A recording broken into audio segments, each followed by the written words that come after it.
হঠাৎ করে যে আমাদের মধ্যে শোনা যায় অনেকে হাত পা অবশ হয়ে যাচ্ছে, একটু ব্যথা করছে, এই ধরনের সমস্যার পিছনে মূল কারণ কি? নানাবিধ কারণে কিন্তু এরকম হতে পারে।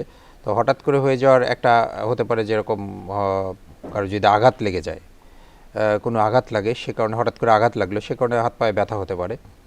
তারপর বিভিন্ন ধরনের মেরুদণ্ডের যে সমস্যাগুলো রয়েছে সেগুলোর জন্য হতে পারে, যেমন ঘাড়ের যদি কোনো সমস্যা হয় সে কারণে ওখান থেকে যে নার্ভটা হাতে চলে আসে, সে হাত বরাবর ব্যথাটা চলে আসে। আবার কোমরে যদি কোনো সমস্যা হয় মেরুদণ্ডের, তাহলে দেখা যাচ্ছে ওখান থেকে নার্ভগুলো যেহেতু পায়ে আসে সেহেতু পায়ে ব্যথাগুলো চলে আসতে পারে।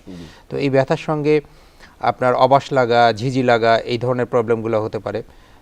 এমনকি তার হাত বা পায়ের অবশ হয়ে যাওয়া বা শক্তি কমে যাওয়া বা প্যারালাইসিস, এই ধরনের প্রবলেমগুলোও কিন্তু হতে পারে। তো সেগুলো শুধুমাত্র যে মেরুদণ্ডের এই যে ডিস্কের সমস্যা বলি আমরা কমনলি যেটা হয়, সেগুলোর জন্য হতে পারে, বা মেরুদণ্ডের বিভিন্ন ধরনের ডিজেনারেশন জনিত কারণে প্রবলেম হতে পারে, অথবা বিভিন্ন ধরনের অসুখ হতে পারে, যেমন ভাইরাল কোনো অ্যাটাকের জন্য এরকম হতে পারে।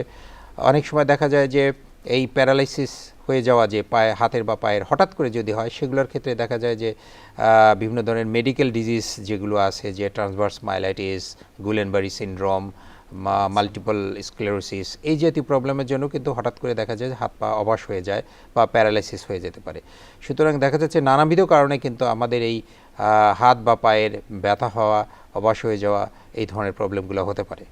এমন যদি কারোর হয়ে থাকে তো তৎক্ষণাৎ আসলে তার কি করা উচিত? যে কোনো রোগীর যদি এই ধরনের কোনো প্রবলেম হয়, তৎক্ষণাৎ যেটা করা উচিত, অবশ্যই তাকে ডাক্তার মানে রেজিস্টার্ড ডক্টরের শরণাপন্ন হতে হবে। এবং সেক্ষেত্রে ডেফিনেটলি যারা স্পাইন নিয়ে কাজ করে, যেমন আমরা নিউরোসার্জন বা কিছু কিছু স্পাইন সার্জন আছে, তারাও কাজ করে মেরুদণ্ড নিয়ে, অবশ্যই এরকম বিশেষজ্ঞ চিকিৎসকের শরণাপন্ন চিকিৎসকের হতে হবে। শরণাপন্ন হতে হবে।